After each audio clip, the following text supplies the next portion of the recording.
Indonesia itu tidak kekurangan orang hebat, tapi Indonesia kekurangan orang yang capable, yang bisa mengelola federasi dengan benar. Welcome to Peng Peng Peng.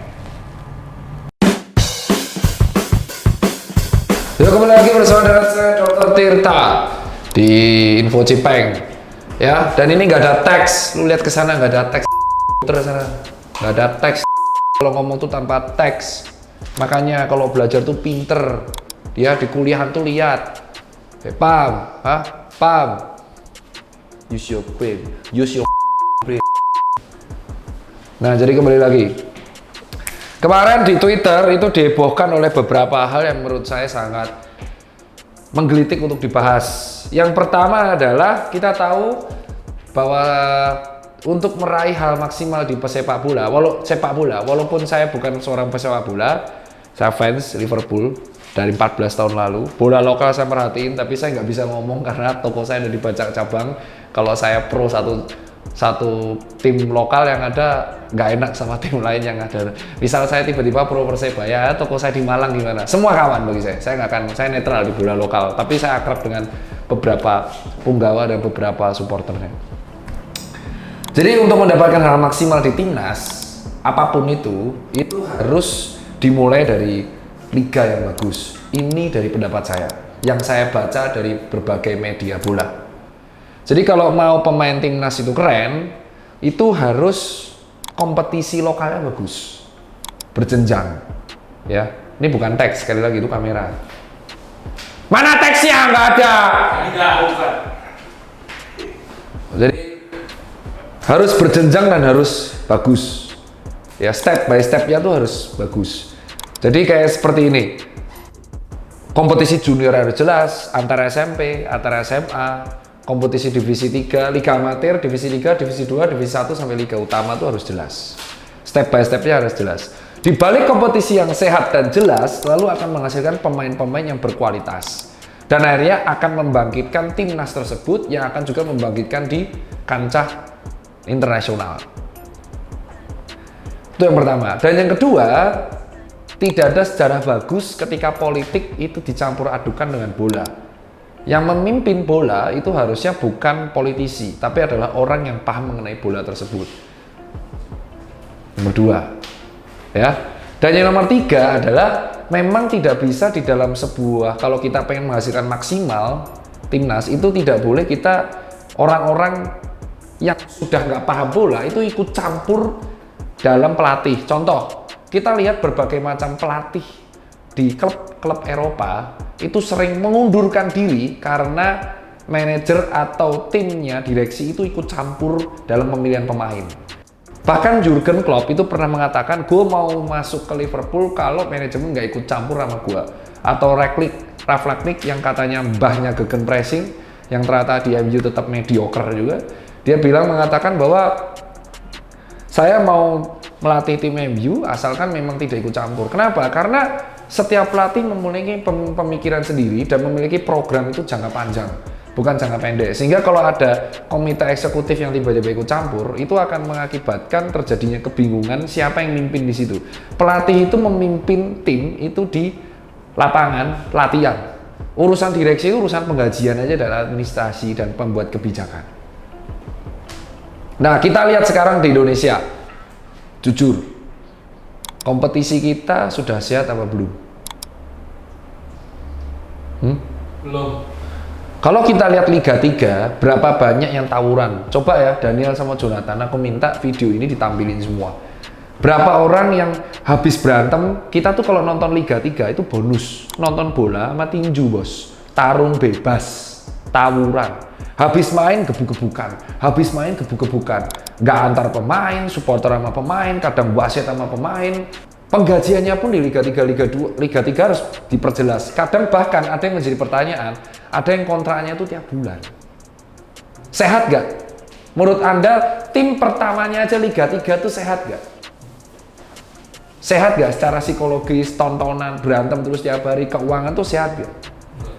Oke, berarti kompetisi pertamanya aja udah seperti itu. Ya kan? Apalagi temperamental. Jika Liga 3 ya temperamental, Liga 2-nya seperti apa? Masuk ke Liga 2 dibandingkan menjadi beberapa grup. Liga 2 agak mendingan dan saya soroti di sini keren Liga 2 tahun ini karena ada PSIM, ada Persis, ada Rans, ada Dewa United. Saya sih kemarin berharapnya jujur dari dalam hati saya berharapnya itu PSIM Persis yang lolos ke Liga 1 agar di Liga 1 kembali seperti dulu ada trio Mataram yaitu PSS, ada dua duo Mataram yaitu ada PSIM dan ada Persis, tapi juga ada si PSS. Sayang yang masuk Persis, PSIM-nya nomor 4 kalah sama Dewa. Tapi terlepas itu semua, Liga 2 selesai duluan setengah tahun sebelum Liga 1 selesai. Artinya pemain Liga 2 yang sudah selesai duluan itu masih bisa bergabung dengan pemain Liga 1 yang masih berlanjut di musim yang sama. Lucu kan? Padahal harusnya Liga 2, Liga 1 itu selesainya bareng. Karena Liga 2 selesai duluan, banyak pemain yang nganggur, itu diperkenankan untuk gabung ke Liga 1 yang masih setengah musim. Nah, di Liga 1, kita lihat, kemarin banyak marah-marah. Kenapa kok Sintayong minta naturalisasi striker? Sekarang saya tanya. Tim-tim Liga 1, Liga 2, Liga 3, kebanyakan strikernya asing apa lokal?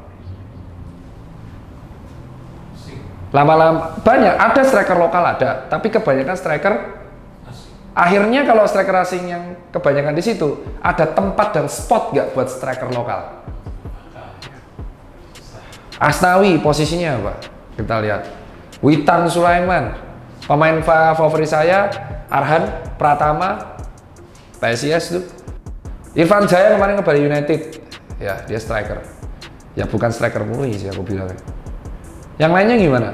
Kenapa striker lokal gak ada? Karena diisi sama striker asing. Dan saking bingung nyari striker asing, sementara kita dikejar waktu untuk pengembangan, maka Sintayong melakukan naturalisasi sesuai dengan maunya dia. Kembali lagi, pelatih udah punya program. Lalu komite exco si namanya Haruna tiba-tiba ikut campur, bilang Sintayong tersinggung. Ya jelas tersinggung. Kalau gue jadi pelatih juga akan tersinggung. Ini program-program gue kenapa lo ikut campur gitu? Ya kan? Kalau lu mau kompetisinya bagus dan menghasilkan timnas yang bagus, lu harus buat kompetisinya tuh sehat. Sesimpel itu. Itu baru kompetisinya. Sekarang kita tanya komite medisnya. Lu udah lihat loh, beberapa kali orang cedera di lapangan yang nolong tuh cepet apa enggak?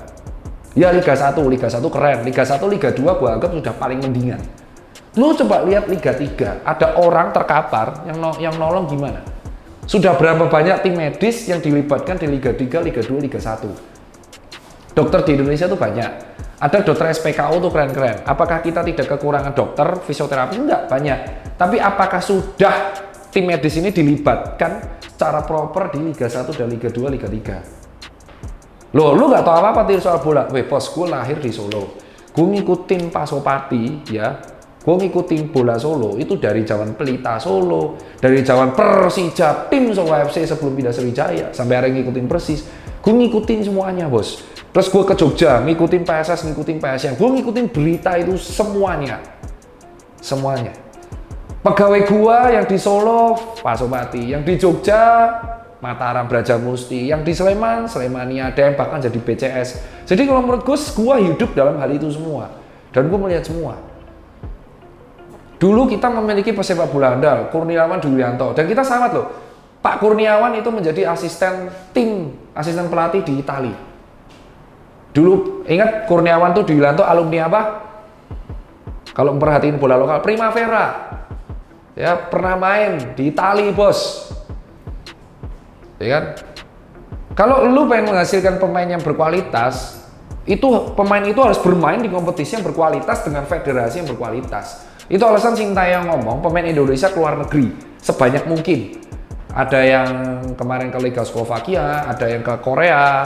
Kenapa? Karena dengan lu main di kompetisi luar negeri, itu akan ngebuat level lu akan semakin adaptasi. Bukan berarti gue ngejar Liga 1, Liga 2 jelek, tapi kompetisinya itu harus lebih disehatkan, terutama Liga 3. That's it. Jadi kalau lu mau pemain timnas kita tuh sehat, ya penggajiannya harus sehat. Penggajian tim itu harus sehat.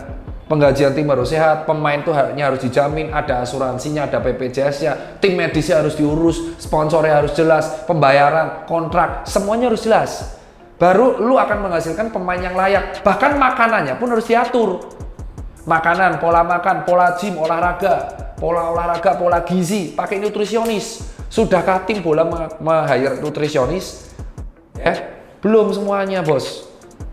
Nah, ini yang harus ditingkatkan semua. Sudahkah supporter dilibatkan di dalam bola? Dikasih saham kosong kayak? Karena tanpa supporter tim bola nggak bisa apa-apa. Banyak yang bilang, itu Rans FC bisa, Dewa United bisa. Sekarang gue tanya, Rans FC dan Cilegon, Rans FC, Rans United sama Dewa United itu bisa survive karena pandemi, bos. Karena kan nggak ada penonton. Tapi sekarang gue tanya, kalau misalkan pandemi udah nggak ada, lu tanding dan away, penonton berperan nggak? Penonton tuh pemain ke-12. Lu tahu kenapa Liverpool ditakutin? Supporternya, bos, takutin di Anfield itu. Ke setiap orang ke Anfield tuh udah deg-degan duluan karena tekanan dari supporter. Lu lihat Galatasaray, lu lihat MU, Manchester United, Juventus dan kawan-kawannya. Nah, kalau lu lihat Rans United, Rans Cilegon sama Dewa United punya supporter nggak? Proses membangun. Dan tiba-tiba Rans Cilegon kandangnya di Jakarta. Sanggupkah Rans Cilegon lawan The Jack? Let's say nggak ada pandemi, home-nya The Jack Persija ngelawan Rans FC. Let's say lu pemain nih, lu masuk ke kandangnya The Jack, bos. Let's say kalau nggak ada pandemi itu kosong, iya kan? Let's say bukan pandemi. Supporter adalah aset tim paling penting. Maka harus dilibatkan dalam perkembangan tim itu sendiri. Itulah alasan kenapa di Bundesliga nggak ada kejadian kayak Manchester City dibeli tim. Karena ada syarat 50+1. Supporter harus memiliki. Maka ketika ada Red Bull FC, Red Bull RB Leipzig di Bundesliga tuh semua tim rata-rata nyindir RB Leipzig. Tim yang paling dibenci sekarang, Leipzig. Nah itu yang harus kita tahu. Seberapa banyakkah tim sudah melibatkan aktivitas supporter? Bahwa tim bola tuh memang gue salut sama Rans FC melirik bisnis post entertainment. Tapi lihat, supporter juga harus dilibatkan. Lu harus membuat dan menumbuhkan supporter ini dengan baik sehingga ekosistemnya baik. Dari supporter lu akan lihat ada casualan, ya kan? Pak, ini bukan, ini kan ada casualan pakai Adidas Samba spesial, Saucony, nyucinya di mana, terus pakainya Stone Island, pakai hoodie hitam, nonton pakai apa namanya percon apa ini asap-asap itu warna merah ya kan, smoke bomb kayak gitu, dan pakai drum itu tuh semua pride, namanya casual streetwear. Lu kalau tahu bola dan lu membuat tim bola, lu harus paham ini. Itu alasan kenapa gue mampu dulu di email gue ada satu tim bola Liga 1 tuh sponsorin gue, mau minta sponsor gue. Gue nggak berani bukan karena nggak ada duit, tapi gue belum siap secara mentalitas gue. Dan gue belum siap secara kayak membangun bisnisnya kayak apa. Gue iri sama Raffi, gue iri jujur sama Rudy Salim, kayak mereka mentalnya kuat, finance kuat, kayak bisa ngebangun supporter. Dipercaya supporter itu sulit, bos. Lebih sulit daripada mendapat kepercayaan warga. Anjing, tiba-tiba ada trending FSG out, terus itu berat, bos, berat. Itu baru bola. Dan kelak Federasi PSSI itu tidak boleh meremehkan pendapat supporter. Pada hari ini trending di Twitter, kecewanya supporter adalah bahwa salah satu komite exco di podcast JPNN, lu lihat video ini, Haruna, ya, itu lu cek video ini sekarang, ini ikut campur mengenai timnas di podcastnya JPNN, cek video ini. Sehebat apapun proses yang dilakukan oleh federasi ataupun klub, tanpa prestasi pasti orang bilang nothing. Kamu bukan siapa-siapa dan tidak ada apa-apanya. Apa bedanya pemain naturalisasi dengan atau pemain lokal kita? Kalau kemudian kedatangan dia menghilangkan kesempatan bagi anak bangsa kita, itu jadi masalah besar kan gitu. Nih, ini dia bilang apa? Bahwa Sintayong tersinggungan. Terus dia juga bilang bahwa naturalisasi terus, ya emang striker kagak ada gitu. Terus ketiga, gagal ya gagal aja. Lah ini proses, bos. Lu pikir aja, Sintayong itu suruh ngurus U19, U21, U23 senior. Pusing, bos, kepala itu suruh ngurus semua. Nah inilah. Jadi kalau mau tim kita pemainnya keren dan kita berprestasi mantap, maka perbaiki dulu dari federasinya, perbaiki liganya, perbaiki sistemnya, perbaiki sponsorshipnya, dan perbaiki bisnisnya, maka lu akan mendapatkan pemain yang settle. Itu baru bola. Karena roots gua bola. Gue ngikutin terus, bos. Tapi gue gak akan berani ngomong tim gua mana. Karena gue jujur masih punya urat takut juga. Kalau gue sponsorin tim atau gue ngomong gue fans mana, gue support sama semuanya. Gue salut sama The Jack, gue salut sama Viking. Tapi gue nggak akan ngomong gitu loh, netral.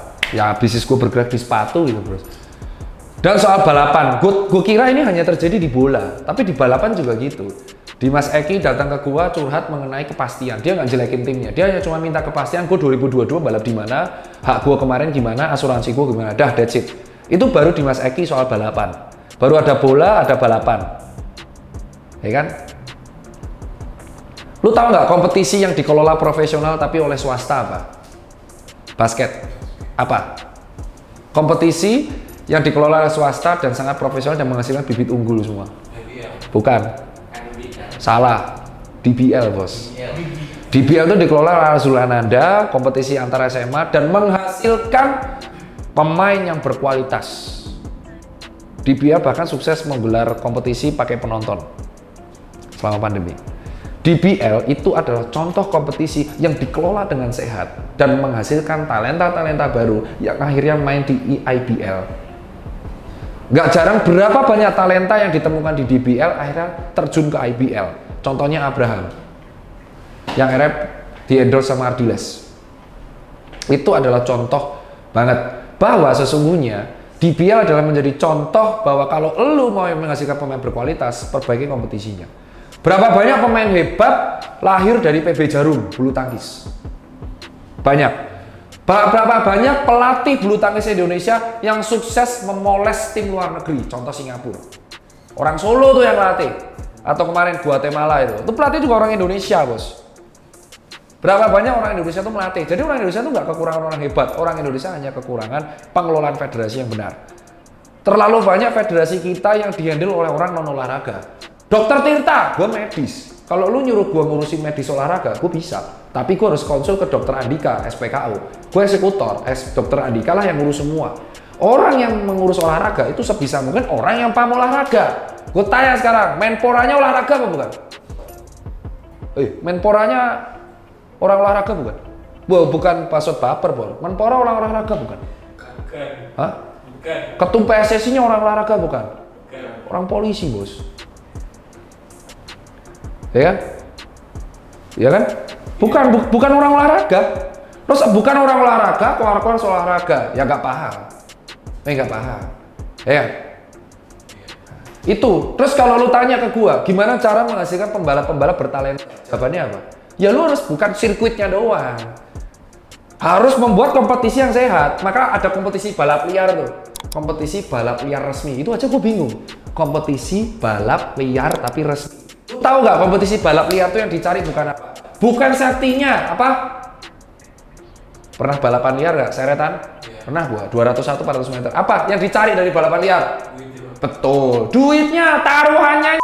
Terus ini taruhan balapan liar resmi. Gue jujur nggak belakang, balapan itu kalau liaran itu carinya pasang pinggiran gitu loh bro. Kenapa? Karena masang mesin tuh mahal. Emang bisa. Gue mau bore up 100.000. Bore up apa 100.000? Hah? Ya kan? Kalau lu pengen menghasilkan pembalap yang berkualitas, maka lu harus membuat kompetisi berkualitas. Hak pembalapnya pun diurus, asuransi pembalap diurus. Contoh apa? AHRT. Astra Honda Racing Team, yang bisa membina pembalapnya step by step keren. Salah satu hasilnya adalah Dimas Eki. Itu contoh. Gitu bos. Jadi problem olahraga di Indonesia, kenapa timnas gak juara-juara? Terus banyak orang hujat timnas. Salah. Yang salah bukan pemainnya. Yang salah adalah cara mengelola liganya dan cara mengurus federasinya. Ini adalah zaman ketika usia 30 tahun, generasi 90 itu saatnya bersuara. Ya kan? Kalau lu kagak kuat dikritik, ngapain lu punya medsos? Ya kan? Kalau lu dikritik supporter, ya jangan baper. Berapa kali Liverpool dikritik sama supporternya? Sering. Berapa banyak MU dikritik sama supporternya? Sering. Nggak baper bro. Emang nanti kita baper. Kami penguasa menolak berkomunikasi dengan supporter. Lupa. Lu balapan. Lu dapat duit dari mana sih? Ya penonton lah. Lu bola dapat duit dari mana sih? Tiket lah. Lu pikir aja bos. Lu buat kompetisi nggak sehat. Hak pembalap nggak lu jamin. Terus lu mau balapan buatnya gimana sih? Ya kan? Jadi bagi gua, tolong sehatkan dulu kompetisi, tolong jamin dulu hak pemain dan pelatih dan juga pembalap secara layak, maka lu akan menghasilkan pemain dan pelatih yang berkualitas, yang bisa berkancah di internasional. Dan tujuan dari vlog ini adalah gue bukan sotoy buat apa, ini pure karena gue pengen lihat Indonesia tuh kayak dulu, bisa nahan imbang Uni Soviet 1-1, yang itu sangat bangga banget gue. Indonesia tuh tidak kekurangan orang hebat, tapi Indonesia kekurangan orang yang capable, yang bisa mengelola federasi dengan benar. Kembali lagi di Cipeng vlog berikutnya.